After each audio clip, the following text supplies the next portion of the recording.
And welcome, everybody. This is Starting Out Bright. I'm Noreen Savage, and I'm so glad you're here tonight. I will tell you a little bit about myself before I introduce you to our guest, Katherine Marine. And I'm almost 2 years into Bright Line Eating at this point. And to tell you very quickly, I learned about the program from my friend who posted on Facebook. And my friend Lori said, if you want any information, just go ahead and private message me and I'll fill you in. So I quickly went over to my messenger, and Lori proceeded to tell me that there were 4 Bright Lines, which if you're new to Bright Line Eating, there's a book, Bright Line Eating by Dr. Susan Pierce Thompson. This Zoom is nothing official at all. But there are 4 bright lines: no sugar, no flour, 3 meals a day, and weighed and measured portions. And to all of that, I thought, absolutely no way. And, but I like Lori. We got together for lunch. She proceeded to tell me a little bit more. And then I just kind of put it on pause for 2 months. And in that 2 months, I became willing to try because of the pain that I was going through in my feet, in my knee, in my back. Many times not waking up. Many times I was worried I wouldn't wake up at 270 pounds and 5'2". I was getting scared. So I decided to give it a try. And Lori told me 2 things. She said to get the book and to get into the community. And so at that time, I got into We Eat Right with Lines. I didn't even know about other groups at that point. And I don't even think the official public group was even open at that time. But this private group, I was seeing people lose so much weight, and not just 10 or 20, but 50, 75, 100 and more. And for me, wanting to lose 135 pounds, I thought, I have found my people. There was just so much hope. And I promised myself that if I lasted 1 year with Bright Line Eating, I would do what my friend Lori did. I would post on my private Facebook and I would help anybody I could. Well, just before that year was up, I'm a Christian, and I felt like God put on my heart, Noreen, you can do more than that. Here we were in Zoom land now with the COVID, and that's how people were connecting. And it came to me that if I could just connect all these people who I met, who were so giving with their time on the Facebook pages, if I could connect them with those who desperately needed help and hope as I did, that would be a great thing. Then the thing was, who would come? Well, I've just been blown away. And if you've been watching this, you know the amazing giving people who have stepped up and told their stories. Tonight, you are in for a treat, because tonight we have Katherine Marine. And Katherine, welcome. I am so glad you're here. We met through a mutual friend, and I said a little bit about my story, but if you could bring us up to speed about your coming into Bright Line Eating, how would that start? Well, first of all, thank you, Noreen. I'm so honored to be on here. I'm so happy. I really want to thank you. I began my Bright Line Eating journey very unintentionally. I had given up. I was 230 pounds, I was 5'4", 59 years old, and I'm going to be a frumpy old lady. That's just how it is. Just move on. I've tried every diet out there. I've been dieting since I was 12, and I was just tired. I just couldn't do it anymore. So I was throwing all my energy into fixing everyone else. And I took my youngest daughter, has a lot of health issues, and I took her to our functional doctor. And she suggested this program that her mother had lost over 100 pounds on, called Bright Line Eating. It was a 2-week challenge, and she thought maybe my daughter would be willing to give up sugar and flour for 2 weeks. My daughter's big time sugar and flour.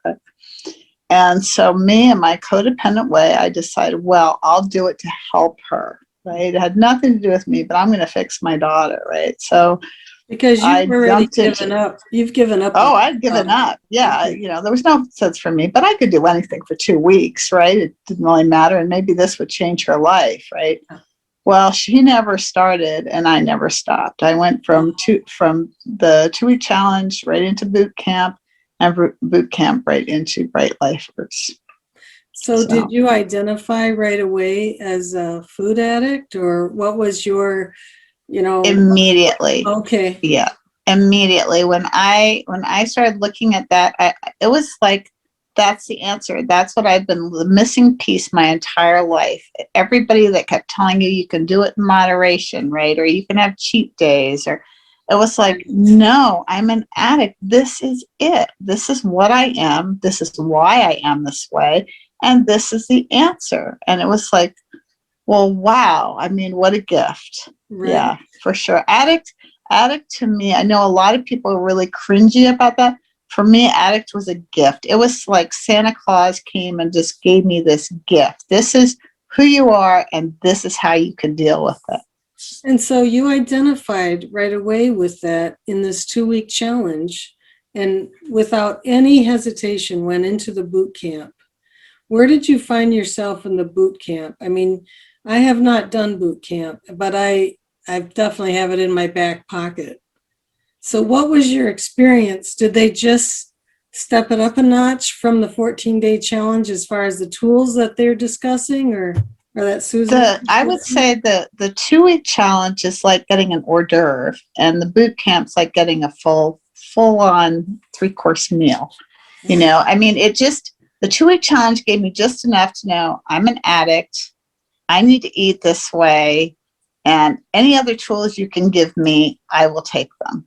Right. I knew. I was like, this is it. So when I started doing boot camp, it was like, and I know other people said this too, it was like Susan read my mind, because every time we'd have a new video come out, I'd have this question and she'd do the video in answer to the very question that I had in my head. I thought, how is she doing this? Like every time I'd get on there, I'm like, oh my God, I was just thinking about how I was going to do this. And it's like, boom, here's the answer. Here's how you do this. Here's how you navigate travel. Here's this list. It was just amazing to me. I did not use the community as much as some people did. That's really important for a lot of people. But for me, it was the videos, and it was establishing automaticity. That is the biggest tool that boot camp, I tell everyone, I said, that is what makes it worth every penny. If you're willing to do boot camp all in, come all the way in, sit all the way down, do 100% of it, you will come out of boot camp with automaticity. And then you just have to work on your emotional stuff to stay there. I would agree. Even, and if someone is not doing boot camp, they take the route that I did with wishy-washy for 3 weeks before I put a scale, which was a postal scale, on my counter. But I did that. I practiced just no wheat and no sugar for 3 weeks, and it was not perfect at all. But then I put the scale on, and I was all in, except for after a couple weeks, I've lost a few pounds now. I think, well, I can add one thing. Well, then my weight just stopped. And then I really had the moment that I'm like, Noreen, I either do it or I don't, because I'm working so hard at this. And so I decided to be all in. And that's when, I think it was maybe about week 5, that the automaticity, I literally woke up one morning, I'm like, I know exactly what feels right. Like the right amounts. I could just dig it out of the fridge if I needed to. Like I could make anybody a bright meal. I studied really hard the separation of proteins, like 1 egg equals like half your protein. I really studied that. I put a picture on my phone and just kept like, how much is that? How much is that? And it really helped me a lot. But I want to back up a little bit, Katherine, and I do want to ask you more about the tools in boot camp, but you said something there for a second, and I don't know if you want to talk about it or not, but you said you really started dieting at 12? Yes, I started diet. Well, I think I began my food addiction at about 9. I grew up in kind of a little different household from most people, probably. I had a governess growing up. And so my governess was basically my parent. And I saw my mother one day a week when the governess was off. And I saw her for Kate's hour. They call it Kate's hour at night, cocktail hour. I was brought down by the governess, all dressed nicely, and, visited with my parents or whoever else was there, and then whisked off to the TV room to go to bed. And when I was 9, my governess got married and got pregnant. And my mother decided that she needed to go, rightfully. She needed to go raise her own family. And they had a big fight. And I was devastated. That was like my mother was leaving me. You've left me with this strange woman that I barely know.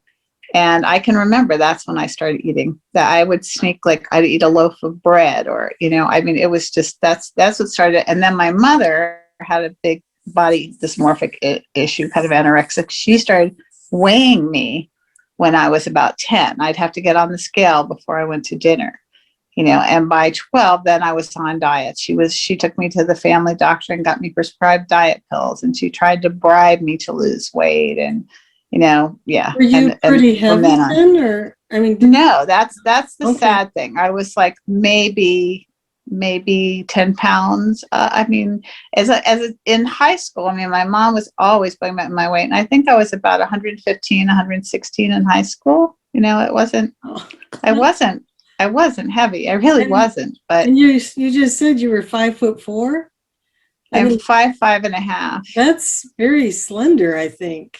Yeah. That's quite amazing. And so you had this mental thing going on.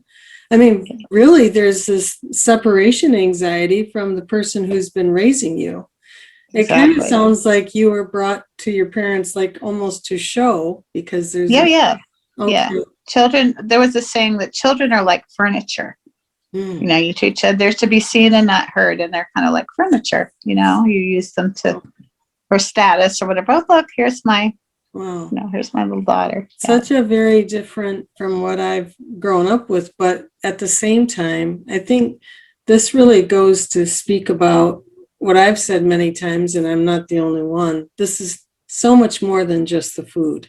Oh, absolutely. It is, a lot of times as a child, you've either had something happen to you, you've seen something you shouldn't have seen, or someone spoke something to you that now you're speaking to yourself. Exactly. And so you've got the body dysmorphia going on, because here you're not even heavy. And I feel like the doctor's terrible too, as far as. Oh, absolutely. Absolutely. Prescribing diet pills. Oh my gosh. That's horrible. So you've got a body dysmorphia thing going on. And you know what? I got to tell you something. You're thinking like you're heavy at this point, but you're not. Right. Okay. See, when I was gaining weight, I felt the other way. Like I didn't think I was as heavy as I was. And so that's another body dysmorphia too. Well, mine kind of flipped. It's odd because I thought I was heavier than I was in my younger years. And as I got older and put on more weight, I thought I was thinner than I was. It flip-flopped to where when I was at my heaviest before I found BLE, I really only probably looked at my face in the mirror. Right. Didn't really know who that was, but I had no idea how heavy I was. I didn't know until my friend asked me to do that photo shoot, that picture of me in the black cape, I'm heavy. And I did that as a favor to her because she wanted to use that for her jewelry. And when I saw that, I was absolutely horrified. I mean, I had no idea I looked like that. No idea. Photos do a lot of good in that way. I had an experience just last week because I'm going to just say, I'm in Wonderland. I still am. Yay. Yes. I mean, seriously, I don't want to see that too again, but I did see it one time this week. So no, it's going to be down there. But anyway, somebody who I love gave me a blouse. It was, something that she had been wearing, and she gave it to me. I thought, no way am I going to fit into this blouse. but she has lost weight. And so she gave it to me and I tried it on and it fit. And I was so thrilled. And I wore it to an event, had a picture taken. I'm like so happy. My son posted on Facebook and I'm like, oh, wow. That's why people keep saying, keep going, keep going. Yep. So there's Yes, body definitely. dysmorphia. I'm not there. I have not arrived. Yeah, and that it took me. I remember every month I would make myself I was doing this diet bet thing. You had to take a picture of yourself anyway, and I was like, Right? okay, I look so good. I'm in this new size of closet. I know now. I look really good, and I'd look at the picture and like, you don't look that good. No, no, keep going. And it just every month I'd be like, surely this is going to be the month where what I see in the mirror is what is on the camera.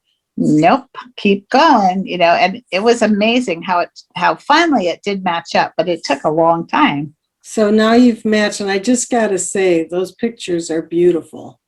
The Oh, ones that thank you. you have, they are really beautiful pictures. And I understand your husband took them, right? That he, Yep, yep. He's that's kind of his hobby is yeah, photography, and that was that was a big thing for me to pose and actually like the pictures for sure. that's fantastic. So you've got some mental blocks really from a young age.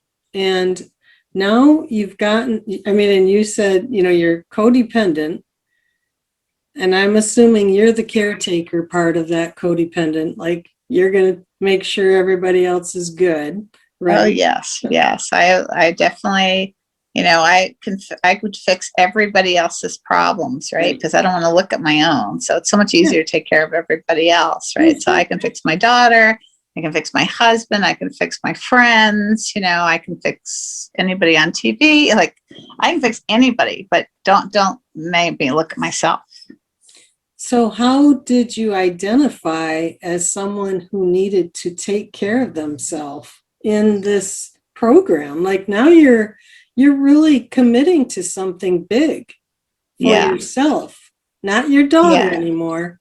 It's about That you. was week one. I think that was week one. That was, and I say my angels and ancestors, and I'm convinced they dropped it. It was like this thought came into my head when I started this. It's like, okay, I'm an addict, and I believe this program works, and the only way it's going to work is if I put myself first. And that was like, I kind of thought about that, and I thought, well, let's give it a try. Because in the past, whenever I diet, right, I'd go grocery shopping, fill up the fridge, and then I'd go get takeout for everyone. And of course, my daughters wanted two different places. And my husband wanted something else because he was gluten free.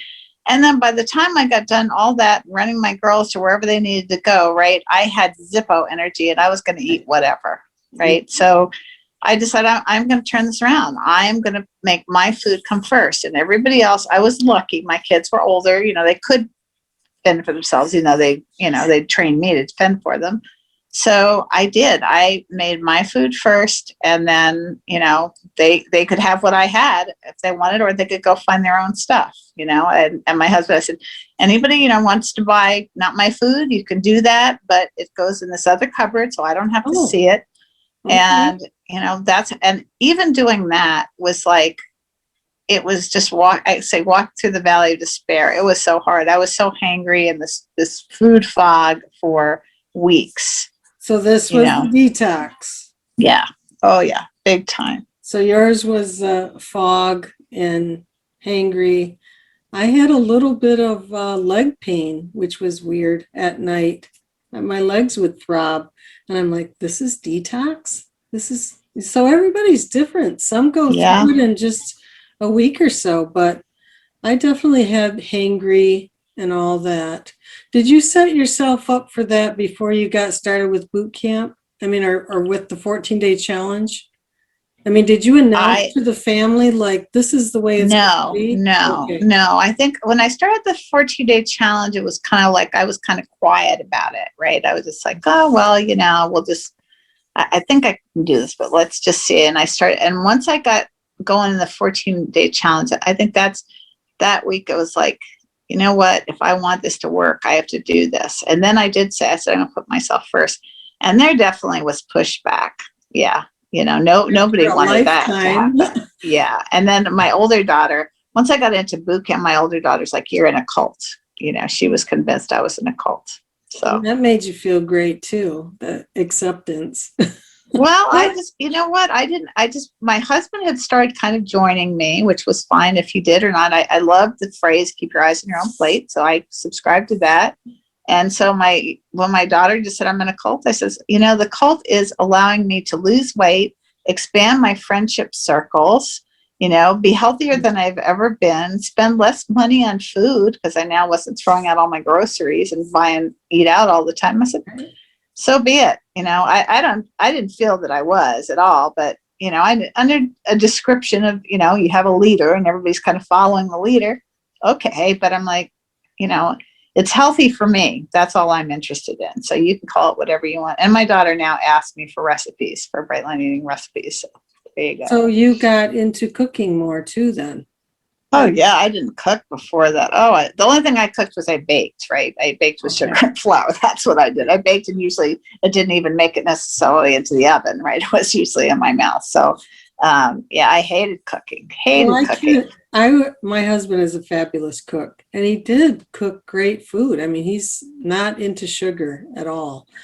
And so for me, it was a quantities thing of having second and third helpings of good food. That's where, again, the BLE. You can have compliant food, but if you're having too much, the bites, licks, and tastes, or the after dinner, you can still get in trouble. And that's, again, for me, I had to decide early on, like, I'm either in or out. Because you can easily get caught up in others saying, oh, you're not going to ever have that? Like, I don't know that I'll ever have it. I can if I want. Not that you have to explain these things, but you do. But today I'm not going to. Right, exactly. It's one day at a time. Right. And for me, each day it's no exceptions, no excuses. And so you really took the weight off pretty quickly then, right? I was very lucky. Yeah. I mean, I did not break my lines whatsoever in boot camp. I don't think I had a line break till about a year and a half later. And so my weight came off in about 11 months. Yeah. I lost like 103 pounds, 5 pounds in 11 months. I just have to mention this because I just kind of couldn't believe it today. I noticed that the FDA approved a diet drug. Yes, I saw that. And, that's all well and good if somebody wants to do that. I mean, it's not my business. But what I thought was really interesting was that there was a placebo group. And the placebo group that thought that they were getting the drug, but they're not, they lost like 6 pounds in this whole time. And I thought, that's about right. That's about right. It's like, this is not an easy process if you're just willy-nilly doing, like for me in my past diets, just, I never knew the right quantities. And now it's like I can have a hodgepodge of food and I still know it's the right amount. And that's what's so incredible. So what are the tools that you came out of boot camp with that you've really stuck with? Because you've obviously had success through boot camp. Well, my food journal, I still write my food down every day. I write my food down. I commit my food online to a Gideon's Game group that we all stayed friends. So I commit my food. I did do the nightly checklist until we lost that BLE app, which I was really sad because I have an Apple phone. So now I kind of check it off in my food journal. I don't have it quite as good. I didn't ever embrace the 5-year journal. I tried it and I'd fall off, and I try it and I fall off. So that didn't stick.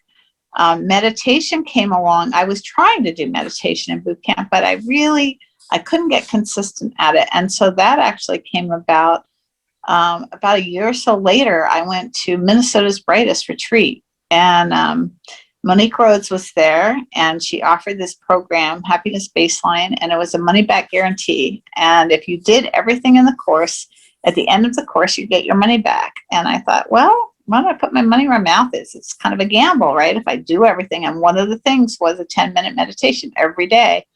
So I did it and I came out of it and I got my money back. I made her a donation, but I got most of my money back and I established a 10-minute a day meditation practice. So that's been really, really important for me. That's been really important. And then my hikes with my dog every morning. That I couldn't in the beginning. I couldn't hike with my dog. I could walk around the park, but I'd walk her a little bit. And then as I got feeling better, I could do more. And now it's like a daily thing. And I realize how good I feel when I do that. So at what point were you feeling like good enough to walk the dog? Like, I probably did like a little bit, just like taking her to the park because she's so obnoxious because she's an Australian Shepherd. But it was probably about 6 months in that I would say that the leptin kicked in to where all of a sudden I was pacing around and I was like, I couldn't sit still. And never in my life have I ever had that feeling. I mean, that's really sad. Like even in my 20s, I don't ever remember feeling so energetic. It was like, wow, now I get why people can't sit down. Like I want to go move. I want to move my body. It was amazing. That's one of the big gifts from this was like, oh, my brain finally healed, right? My brain finally healed from this. Well, I'm really curious about that now because I'm wondering, let me just tell you how my experience was before. Before Bright Line Eating, I would even say this to my husband, do you feel full? Because I'd never feel full, like ever. And Susan talks about that this is out of whack. There's no feeling of hunger, no feeling of fullness. That was me to a T. I never felt full, not even after Thanksgiving dinner. And so lately, I'm having what I would call being filled. It's not full. I'm not like, oh, I can't move. But I'm lately feeling like I'm filled a little bit. And it'll last sometimes a half an hour or even an hour. I've had as long. Did you get that before getting this kick of energy? Because I'm hoping that the leptin is healing in me. I know I still have like 60 pounds to go, but I'm hoping that's a sign that it's healing. Yeah, I'm trying to think of the fill healing. I couldn't pinpoint when I realized, I remember she has the mantra, I've had enough, right? She has that mantra, I've had enough. And I would say that to myself. And honestly, I don't remember at what point I realized it was true. I was no longer just saying the mantra, but it was true. I had enough. And I also started being able to realize when I felt actually hungry. Now my body would overreact because I wasn't used to ever having that sensation, right? I'd get like shaky and I'd be like, oh, I can have food. I can't think. But it was because my body's like, we have never felt this in our entire life. Things are bad. We got to get food in here really quick, right? So I learned it's like, oh, that's hunger. That's what hunger is. It's a little crazy in my body, but that's what that is. Because same as you, right? I grazed all day long. I mean, I probably had when I'd really binge and be overly stuffed, but there was never like, I'm full from dinner. And whenever I ate so quickly that my brain didn't have a chance to say, well, we've had enough. That didn't happen. Well, you're even like planning that you're going to eat more when you haven't even finished your plate, at least for me. Exactly. That was just a normal thing. And the flip side now, and I think I told you this because we had a chance to talk the other day. I don't know if I told you or not, but the thing now is that leftovers last so long because I'm having increments of 4 ounces. I'm always like, oh, I'm so sad because this is going to go bad because I can't. My husband's like, when was that chili from? I'm sure it's good. I'm sure it's good for another day, right? Because I don't want to throw it out or whatever. Yeah, exactly. That's for sure. You said that you commit your food to every day to your Gideon friends. And for those who are new to Bright Line Eating, can you just explain Gideon just for a hot second? Oh, yeah. So in Bright Lifers, Susan started this program called Gideon Games. And what it is that there are teams of people.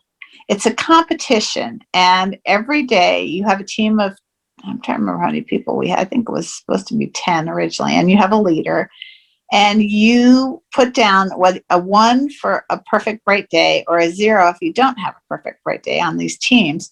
And at the end, the team with the most points gets a private talk with Susan.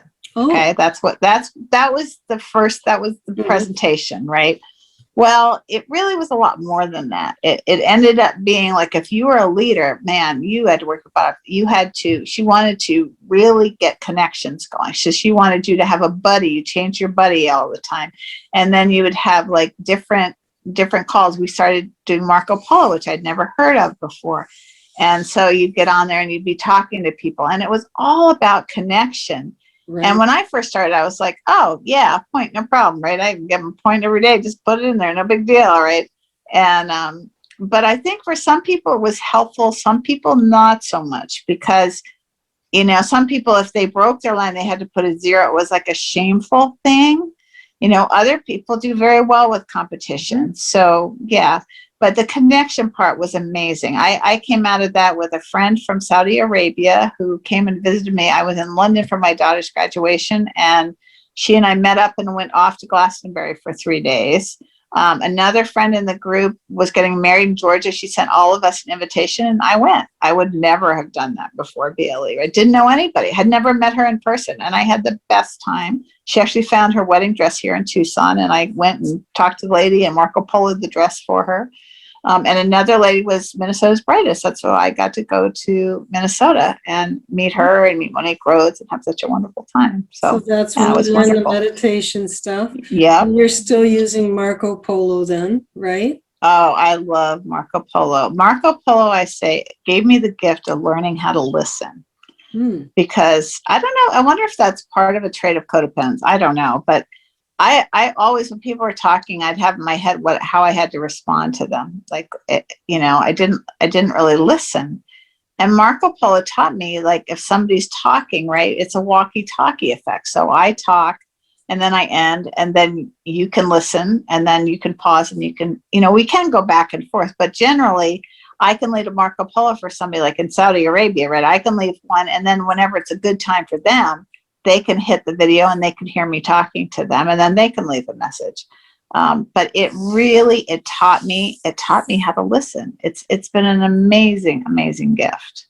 So it teaches you to listen, and I'm fairly new to it. I did download the app, but I didn't get the hang of it. So what I'm hearing you say is you want to listen because you can't talk at the same time. You wouldn't be able to hear each other, right? Exactly. And exactly. Well, it's not even that you can't talk at the same time. It just isn't set up to them. They can't hear you. So, you know, there's no sense. So you're actually listening to somebody's whole message. And a lot of times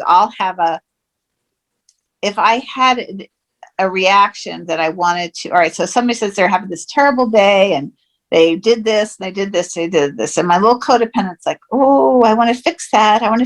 Right? I have that chance to hear that and say, is that the best response I could give them?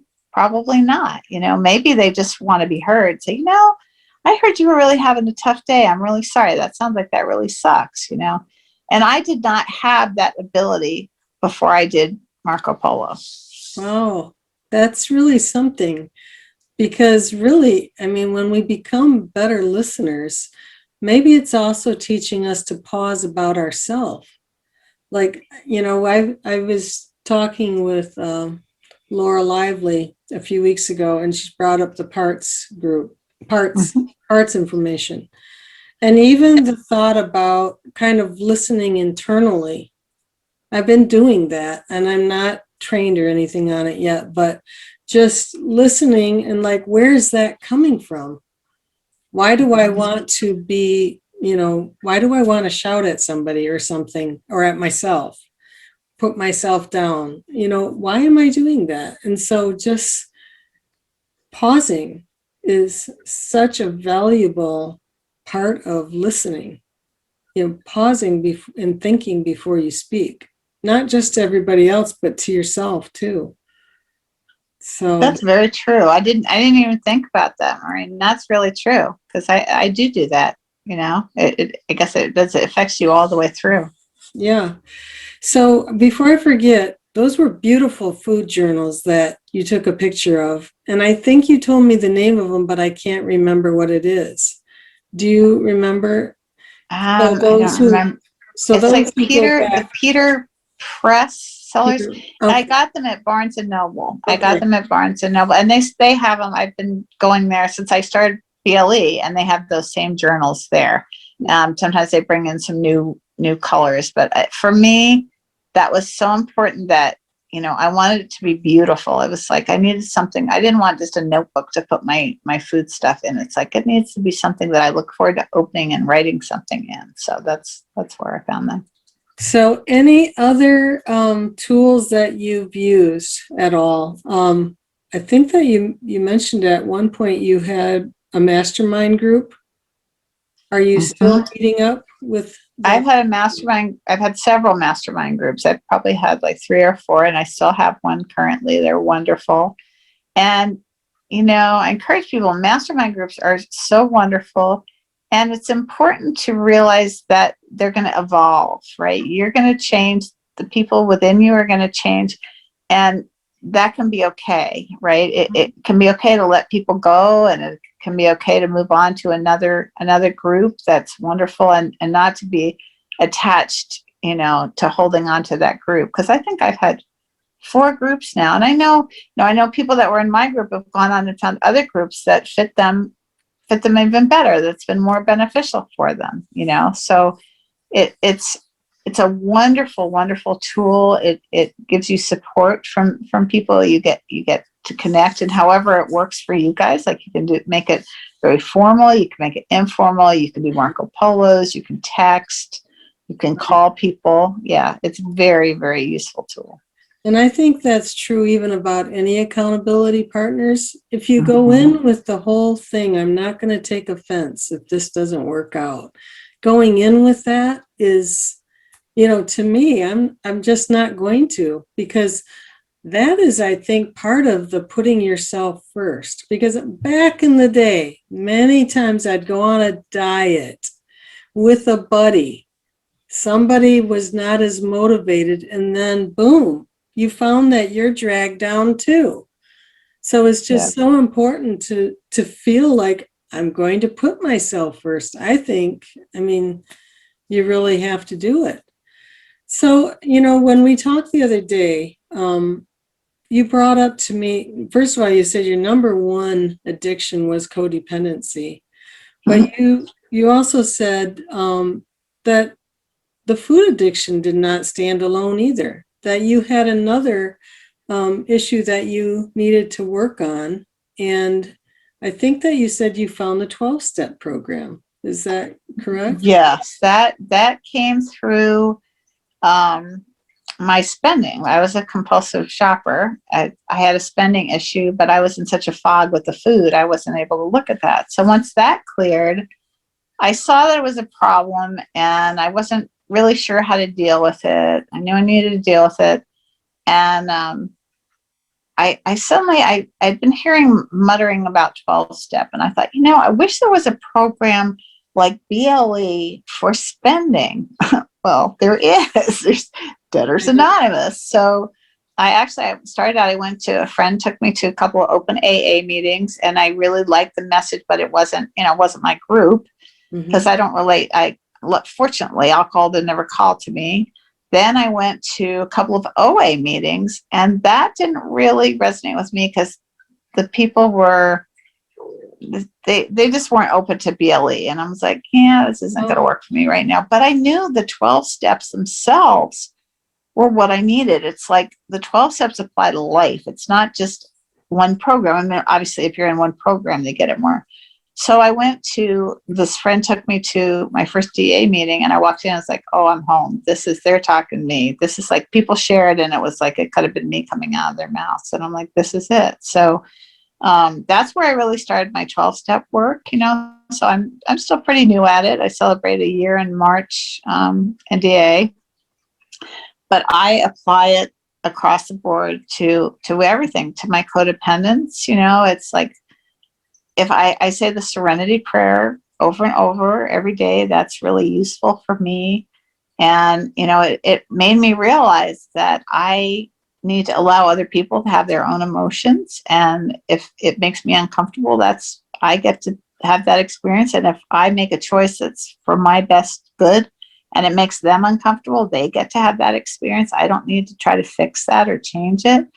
Yeah, that was like the perfect piece for me, along with BLE. I mean, they just make a perfect marriage for me and my journey. Well, so do you think that if somebody was kind of tracking with what you're saying for their own life, that the ticket is to get the food together first, or the spending together, or whatever other situation they're in? I mean, because For can you me, do it all together?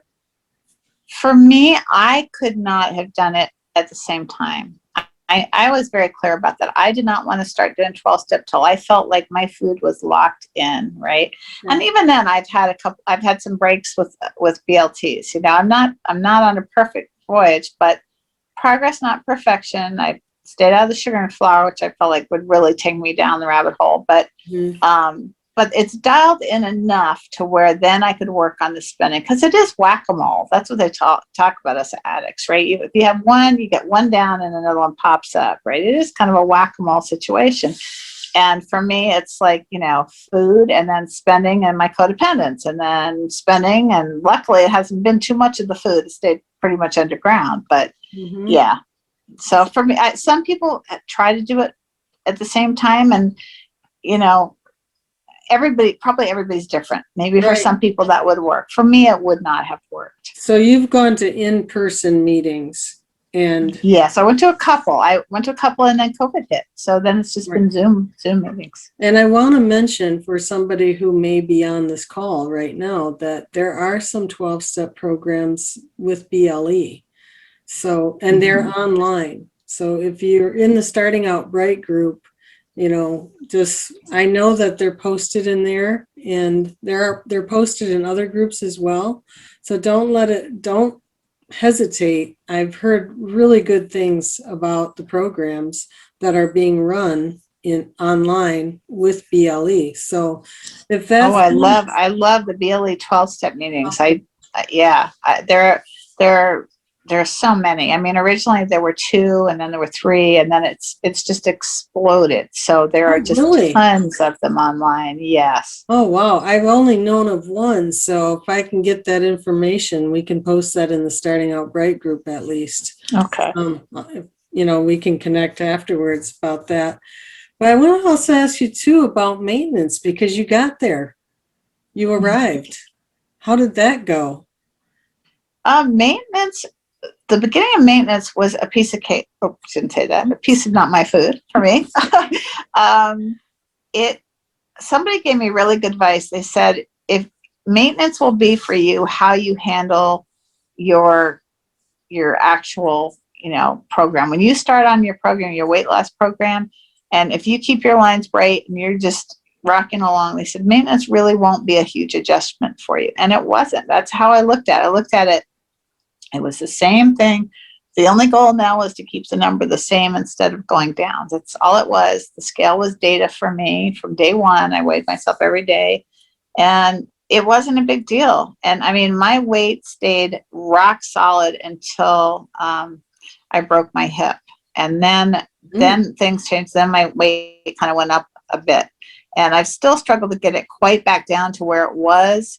I think that, things shifted in my body. I've gotten older. I think I'm, just things happen. And it's like, I just have to be forgiving of that. It's like, okay, I'm doing what I am. It's still maintaining. It's not continuously going up. So that's okay, but I would have liked to have gone down quite as low as I was. But I just think that, and Susan talks about that too, like your little cell receptors or whatever. And probably if I went into bodybuilding or something like that, I could stir it up again. But, what are you willing to do? Well, I'm not willing to do that. So.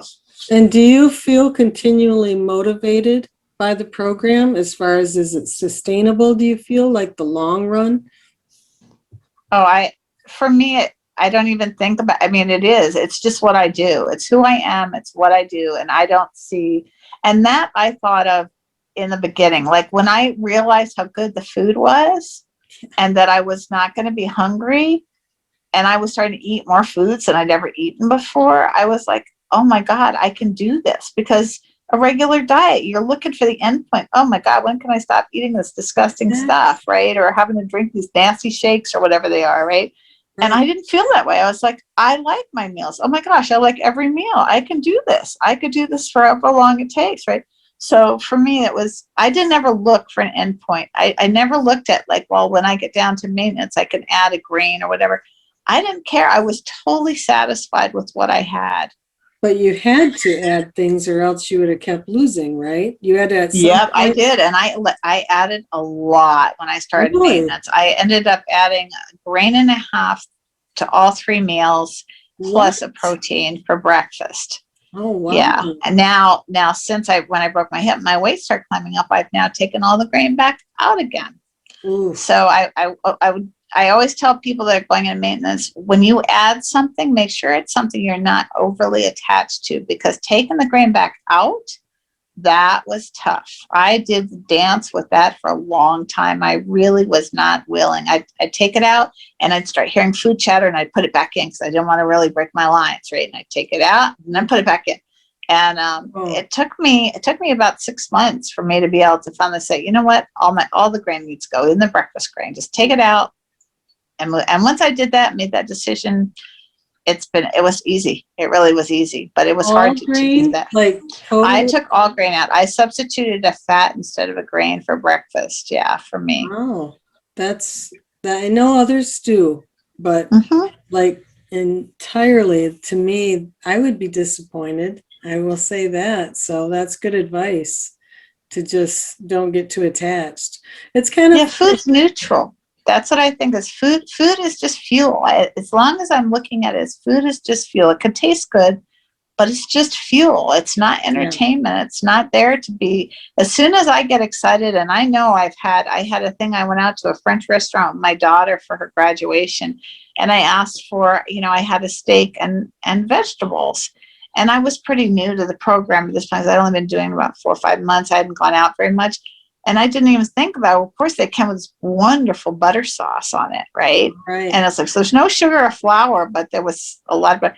And it lit me up. I was like, Really. oh, I was like shoveling it in. I was like, oh, this is not good. I can't do this, right? So, yeah, sexy food does not do me a service for sure. Well, what do they call it? Work on having a food factory. Do you do some prepping or not?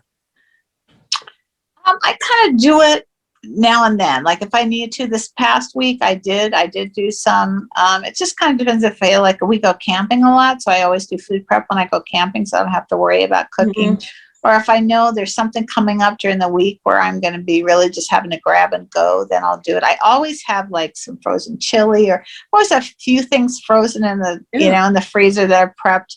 But I don't do a lot because, the same is true. The busier you are, the more you need to food prep. And I'm very fortunate in that, I'm not working and, I have time to fix the food. And I eat the same thing, breakfast and lunch every day too. So really the only meal Oh, I have to think about is dinner. right. That makes a big difference. Like for me, I've tried different muffin recipes, and my deal in my head is if this ever goes haywire, they're out. Like Mm-hmm. they're out. But I've been so surprised because I've now enjoyed baking the bright line way. There are so many recipes out there, but I've enjoyed making them because the old way, we go back to that mind stuff. When I think about how I used to bake, I knew what the end game was really going to be about. The end game was I was going to be getting into the food. And so there was like this a little bit of shame involved with baking, even though the idea was, oh, we're going to have fun baking, like if I baked with my granddaughter, whatever. But I knew the end game. And so there wasn't really the integrity with it. Now I know if I've made 4 or 5 breakfasts, those are going to be there for my 4 or 5 days. And there's just something to be said about that, to be honest with your food, and you've obviously are with committing it, and the beautiful journals. You can take pride in that, really. Well, Noreen, I really admire you that you can do that baking, because that was one of my first, that was, I think, that was my first broken line, was trying to bake a recipe that somebody had at a BLE luncheon. And it's like it triggered the old behaviors. Once I got that bowl with the nut butter and the bananas, it just, all of that just, it was just too close to my old behavior. My finger like went in the bowl, and I was like, whoa, I can't do this. So baking is a trigger for me. So Well, I envy those people that can safely do that and keep their containers. And that is just awesome. well, like for now, I will say that I tried making them in mini muffins, and I got into them, and I'm like, oh, that can't be right. So I made them again because my grandkids wanted minis of what I was making for myself. The same thing happened. I'm like, I cannot make these in that size. Nice. So I Yeah, never have again, but that's the deal. If I go haywire, then that's off the menu plan. And I hope I don't, because I enjoy them, but at the same time you have to be truthful with yourself. So absolutely. so since you are so stable with your breakfast and lunch, the question from Susan is, what do you eat for breakfast and lunch? Well, I used to have rice cakes and nut butter and apples. And then, of course, I got too attached to my brain, so that left. So now I do an omelet. I do a cheese omelet because I substitute a fat, right, instead of the grains. I do a cheese omelet with salsa and usually a fruit. Like right now, cherries, of course, are in season. And I love my cherries, but I do apples. Usually in the winter time when it's cooler, I actually slice them up and put some little cinnamon, put them in the microwave and warm them up. Ooh, that's good. So that's breakfast, and a lot of times that's lunch. I alternate that lunch with now, because it's summertime, I do like a curry chicken salad. Oh, So nice. That's really great. I mean, this this is sorry. not this is not suffering at all. No. Oh, this time, my goodness, the time is going by so fast. So, just a quick question: what has been the greatest non-scale victory for you? Um, God, there's just so many. I really think it's like I really have to say that the biggest one is putting myself first, because that's what has shifted everything in my world. It has made me adventurous. It's allowed me to do things that I never would have done. It's made me have more integrity. It's helping to heal my codependence. I Mhm. really think that came from BLE, that gift of putting myself first, because I hear that so much in people that are struggling, is that, oh, I was just talking to my friend today and she's like, oh, I broke my lines again. And I said, okay, have you tried, maybe do boot camp? And she said, oh, I can't, I have this social media thing I have to do. And I have this other thing I have to do. And this other thing I have to do. And I said, well, it's a matter of prioritizing. It just is. And if that's what's important to you, bright line eating, it takes work. It takes making yourself a priority. And when you That's do that, it affects the rest of your life. It affects your relationships. It allows me to be the person that I've always wanted to be. well, and I think that when you start honoring yourself, other people do notice that too. Yes. I Yes, mean, there's the exactly. respect factor there. When you think about Yes. anybody that you respect, they're probably respecting themselves. And Yes. it just kind of goes hand in hand. And so now here you are, you're in maintenance. You've really lost 102 pounds. It's like so incredible. It's so incredible. If somebody is here tonight, or, they may watch this, and thank you again for letting me record it. What would you say to them about getting started with bright line eating? The biggest thing I would say really is putting yourself first. Can you put yourself first if you're going to do this? Because it's not a diet, it's work. You don't want to make exceptions. I know some people are able to do that.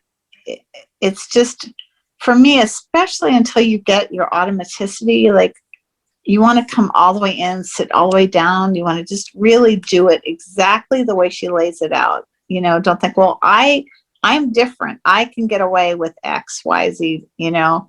It's just, we've tried that. We've all tried that, you know. So save yourself that thing, but ultimately you're worth it. That's what I would say. You are worth it. You know, you are worth putting yourself first. You will be so much more capable of giving to everybody else, giving the world more after you put yourself first. And especially if, you know, I can't speak if there are any men on this call, but I think for most women that I know, we've been raised to not put ourselves first. We've been raised that, you know, we're the support actor, right? And really it's time to take that power. Like I used to say, well, I'm the heart of the home. Well, if I'm the heart of the home, why am I treating myself like this, right? I'm a diseased heart, right? So I just encourage people, it's not selfish. I mean, that's what it seemed like to me. And I still like, even looking at pictures of myself and the fact that I enjoy that, I feel like, oh, I shouldn't do that. I shouldn't enjoy pictures of myself. That's being vain, right? It's all these things we were taught. So Oh yes, you're worth it. Put yourself too. First. And actually with photographs, they were a real important part for me in the groups. First of all, they were so inspiring. And these were, you know, this has been an amazing thing. Like you, Katherine, like the humility just shines through. I mean, I see it. People aren't posting pictures like, hey, look at me. You know, it's like if I can help one person to give them hope, that's what I was seeing in that group. And I thought, I'm going to do that. I mean, if I can help one person, but at the same time, what happened, because I also grew up with don't be vain and all that kind of stuff. I ended up, because people compliment you, you're able to start receiving it. You're able to receive it. And that's a beautiful thing, to be able to receive it. I mean, because when you think about giving a compliment to someone, isn't it nice when you hear thank you? I mean, you know, it's a great thing. And here we are. It's time to go. But Katherine, thank you so much. I think we could have talked for another hour. And you have so much wisdom and great tips. And thanks for your vulnerability, because someone who, you know, may be struggling with an addiction and maybe another addiction that's tracking too. There is hope and there's help. And don't be afraid to look for it. It's out there. Don't you agree? It's just right there. Absolutely. Absolutely. There's so many of us that want to be able to help. So thank you very much for giving me the opportunity to share my story. I'm so happy you came. Thank you. And I'm going to close as I do each week. Good night. Stay bright. Don't let the bed bugs bite. Good night, everybody. Would you like to play 3-Question Thursday? Oh, sure. Of course. Okay. All right. 3-Question Thursday, where everybody's a winner and I don't know what I'm going to ask you. Okay. I want to ask you this. What keeps you motivated now? What keeps me motivated? What keeps me motivated is that I love my life. I love being, in the beginning, I'd get up and I'd like have to check my body. Like, is it really, I can touch my hip bones? Oh my God, is this really me? And I don't have to do that anymore, but I'm still so grateful. It's like, I can hop out of bed. My feet don't hurt. Nothing hurts. I have energy. I'm able to do things. That's what keeps me motivated. It's like, why do I ever want to make a choice that wouldn't allow me to keep feeling as wonderful as I do, you know? Absolutely. Wow, that's motivating to me. Question number 2. You came from a long road of some mental blocks. Do you feel like you identify now as someone who can just get along with food? I mean, has your identity changed? We talked a little bit that as a child, you had that body dysmorphia. Has it changed now? Can it be healed? I think that, I mean, I am always a recovering addict. I mean, that will never go away. And Mhm. to my mind, that has been such a gift because, you know, this part of my life is like the best part of my life. So I don't know. I don't know that it can be healed. I don't know that it needs to be healed. It reminds me that it's just, you know, whenever people, you know, people go through fire and they end up in such good places. Like, we've all seen people doing that. And that's what it feels like to me. It's like I suffered all these years as this compulsive overeater. And now that I'm recovering from eating, it gives me gifts every day. I mean, every day I feel like I learn something, I grow, I'm able to help someone helps me. Yeah. Yeah, it's just ever changing. That's so great. You sounded like you went through a pretty rough detox. So this is question number 3. What bit of advice would you give someone starting out who wants to just pack it all in because they don't like detox? You mean pack it all in, like eating before, Like, like, forget it. This is too hard. oh, okay. All right. Detox, detox, I'm not going to sugarcoat it. You know, like, that's like doctors telling you that, you know, having this horrible incision, you're going to have some mild discomfort. BS. You know, chances are, not everybody's different, but chances are it's really going to suck, right? You've been taking what I used it to underline the fact that sugar and flour are poison, that our food industry is trying to poison us for the almighty dollar. That's what I used for motivation for me. It's like, I am not going to let the food industry do this to me anymore. Obviously, I'm this sick. I feel this crappy. Yeah. They're poisoning me. They're trying to put this beautiful package and it's poison that they're trying to put in my body. So with that awareness, just keep putting one foot in front of the other. You'll be in this fog, and I promise that the sun does come out. You just have to keep going. Just keep going. Know that, you know, we're here on the other side, ready to help pull you out. Absolutely. We're here for you, truly. I mean, I've never seen a community like it. Get in the community and just let everybody just love you, because it can happen. It really can.